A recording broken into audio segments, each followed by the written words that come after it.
We are 3 weeks into Stage 1 of the VCT Americas 2025 League, and it's time to do our weekly power rankings for this region. Every week after watching the games, I update the power rankings and I do a weekly video for all you fine people, so it's time to jump right into this week's version. So this is the board we have today. Just like previous weeks, we will be going from bottom to top, which means we are starting at the number 12 spot and remaining in the same spot as last week. We have Furia. Furia continue to look like the worst team in this region. This is the second year that they've done that. In 2024, they had a pretty abysmal season, especially in Stage 1. Stage 2 was okay for them, but Stage 1 basically tanked their season right away, and it's looking like the same exact thing is happening. There are some players playing okay on their team, but they're getting absolutely destroyed on maps. Prize, their new addition in place of MW0, has looked okay, but the entire team overall is not playing very well, making some teams that should be on the same level as them look like absolute gods when they're playing against this team. So it's just all bad right now. You can't really have anything to praise about this team. Moving on to the number 11 spot, also staying in the same place as last week, we have Evil Geniuses. So EG played against Sentinels this week and they lost that one 2-0, so they end up remaining in the same spot. Maybe if they took a map, they would be able to surpass a team that is one above them, that we'll get to very soon. But this team continues to look overall pretty mediocre. Ye is flexing to a lot of different agents, and I'm concerned that his agent pool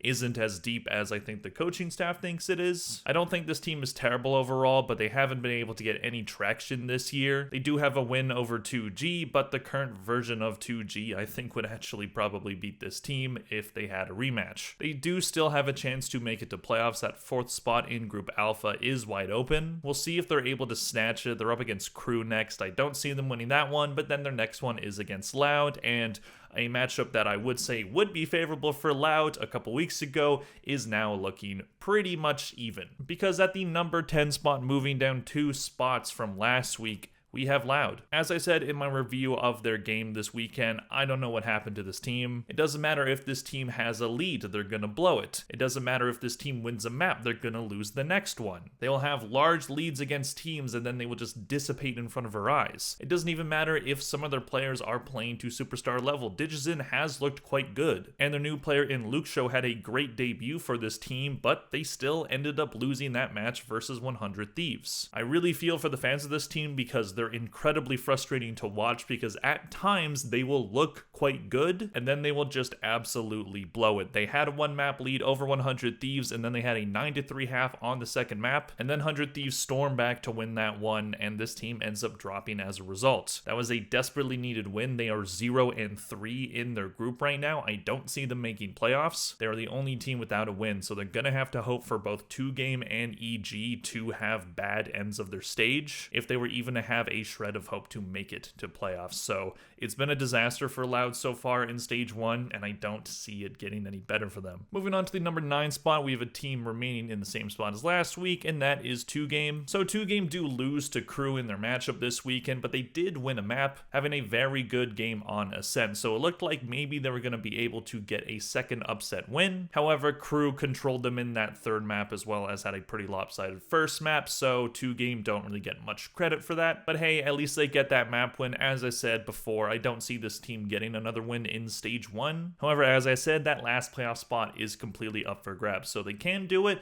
We will see if they're able to muster up a win here. Moving on to the number 8 spot, we have a team moving up 2 spots from last week, and that is Leviathan. So Leviathan get the win over Furia. I'm not giving them too much credit for that one. The reason why they move up as much as they do is because of Loud dropping, but I will give credit where credit is due. Leviathan looked quite good against Furia. They didn't let Furia get anything going. Rossi as the IGL was starting to figure things out for this team. Their IGL position has been a bit in flux. It seems like the coaching staff are just completely indecisive on what roles they want their players to have, whether it be agent roles or roles within the communication of the team. But maybe if they stick to a consistent vision for the rest of the stage, maybe they have a chance. Unfortunately, their last 2 matches of the stage are against teams that are above them. They're up against G2 next. I do not see them winning that one. Leviathan. And then they end their stage against Energy, which probably is the fight for that last spot. So that's going to be a very high stakes match. So we'll see if they can get a second win, and if they do that, they actually have a decent chance at making playoffs. It seems like that Group Omega, the top 3, seems locked in. It's definitely not locked in, but it at least seems likely that it is. G2 at the number 1 spot, they're 3-0, they're going to playoffs. Then it's C9 with 2-1 record, who just lost to MIBR, who also have a 2-1 record, so those two teams are tied. So more than likely, that last spot is what Energy, Leviathan, and Furia are going to be fighting for, but more than likely just Energy and Leviathan fighting for it. Which brings us to number 7, staying at the same spot as last week is Energy. Now there's probably going to be some comments saying that Energy should be lower because their match against G2 was just an absolute dumpster fire for this team. They got destroyed on map 1 13-1, picking a map that G2 were very good on, so don't know what the coaching staff were doing there. And then they lost Ascent 13-6, so they only won 7 rounds total in that entire match. So if you see this team as a bottom 3 team in the league right now, I can't really blame you for thinking that. However, I will say that that loss is against a team that everyone knew they were going to lose to. There was no way that Energy were going to be able to get a win over G2. They're just too good of a team. Now Energy is a team that is looking quite desperate. They're up against MIBR next. Maybe there's a chance that they upset them there, but MIBR are looking phenomenal right now. And as I already talked about, their last match of the stage is against Leviathan. So I keep saying that I think the best that they can hope for is a 2-3 record and then winning a tiebreaker. And with every game that we see from this team, that seems to be the case. There isn't even a lot of praise to go around for individual performances of these players. Some of them look really good on some days and sometimes pretty mediocre. Mada, after having a very strong kickoff, has not had a great stage 1 so far. I really want to see more from him. Brock has looked like a good addition so far, but not one that is pushing them over the edge. While Verno in MIBR has looked quite good, so that roster change is increasingly looking like a mistake. Moving on to the number 6 spot, so we're in the upper half now. Moving down 1 spot from last week is C9. Now C9 do move down 1 spot, but it's not because of their loss against MIBR. That was a very close match where they came back and nearly won map 2 and nearly won map 3. So 2 very impressive comebacks to make those maps close, despite MIBR having pretty strong leads in the first half of both of those maps. But MIBR in those situations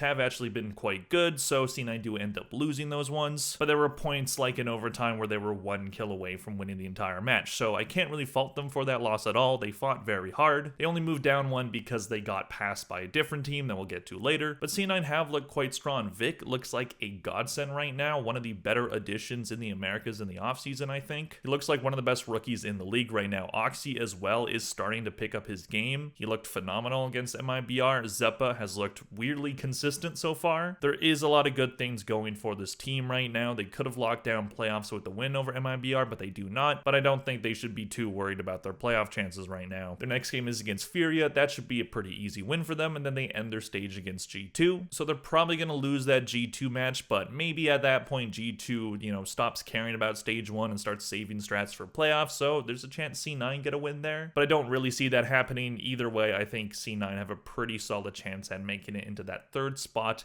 in playoffs in their group. Moving on to number 5, we have a team moving up 1 spot, and that is 100 Thieves. So I did think about keeping 100 Thieves at the number 6 spot for this week, but I thought that I would give them some credit. They lost that first map against Loud, a 13-6 loss, so pretty dominant win for Loud, and then 100 Thieves are down 9-3 in the second map, and then they rally back to win the whole thing, having very strong second half performances on both Icebox and Split. Cryocells has looked amazing right now. He's the top rated player when it comes to VLR rating in the league right now, so he's been pretty phenomenal, looking like that superstar player that many used to think he was, but it seems like that reputation has kind of gone away. But he's looking to reclaim that respect. He's looked amazing right now, and some of the other players on 100 Thieves have looked quite good. I like what I've been seeing from EU lately. I want a bit more from both Asuna and Xander, but they're not playing badly. So overall, I think things are looking pretty good overall for this team. They are in 2nd place in the group right now. They're tied with Sentinels, so they should be a pretty safe bet for either 2nd or 3rd spot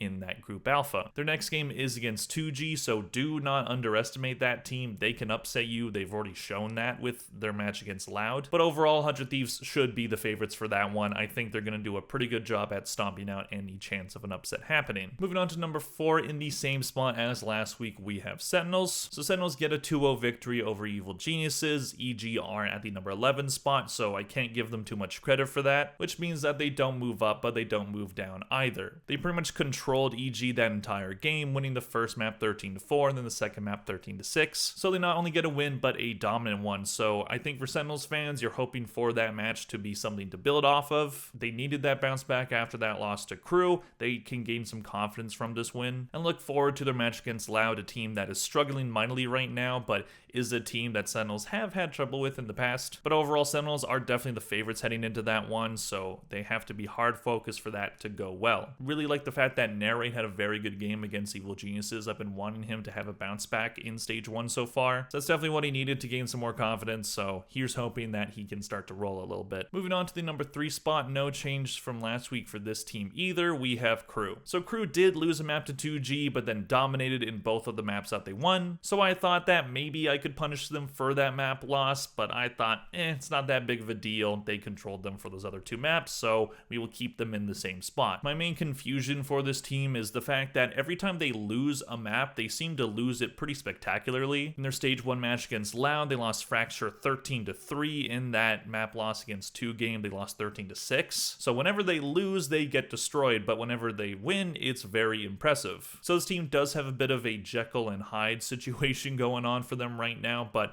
when they're hitting, they look very dominant. They still look like the best team in the group. I think they're easily a top 3 team. They've locked down playoffs, and their next match is against Evil Geniuses. I think that's a pretty easy one for them. And then they end their stage against 100 Thieves. I can see them losing that one just because that match would probably be more important to 100 Thieves than it would be for Crew, but we will see how the situations have changed when we get there. Moving on to the number 2 spot in the same place as they were last week, we have MIBR. So MIBR have that scare against C9 where they lost map 1 on Pearl, a map that they're very good at usually, and then they blow a 9-3 lead on Lotus to allow C9 to almost 2-0 them. C9 got to match point, and then Mitch almost clutched it for them, but then Verno had a very good play to stop that from happening. And then MIBR are able to close that map out in overtime, and then on Haven they have another 9-3 lead, and then they almost blow that one. In fact, they had an 11-3 lead at one point, and then C9 clawed their way back to almost tie it. They were 1 round away from bringing it into overtime, but MIBR shut it down. And it's funny because what I just explained is a situation that could be explained for multiple different MIBR games this season. MIBR are a bit of a heart attack team. They're very good at getting a lead. However, holding the leads, not the best at it so far. So that's something they definitely have to clean up. They have been cleaning it up since kickoff because that did happen a lot in kickoff. It is happening less in stage 1, but as I just described, it happened in their most latest match. However, this team is really good in overtime. They're undefeated in overtime, actually. I think they've only lost like a handful of rounds in overtime. The most amount of rounds that they lost in overtime was that match against Sentinels for the Bangkok qualification, and then they won that map. So this team is very fun to watch because of how crazy their matches end up. But overall, they've stayed in this number 2 spot for multiple weeks now. I haven't had a reason to move them down. Their only loss this stage so far is against G2, and they took a map off of them, so that's impressive work. Dominant win against Leviathan, and then a close call against C9, so no reason to punish this team at all. They look phenomenal. Cortesia is starting to heat up. I think when it comes to their 2 best rookies in Cortesia and Jenim, Verno is in the conversation as well, but I'll just talk about Cortesia and Jenim. Jenim seems to be the more consistent player, but Cortesia's ceiling is higher, so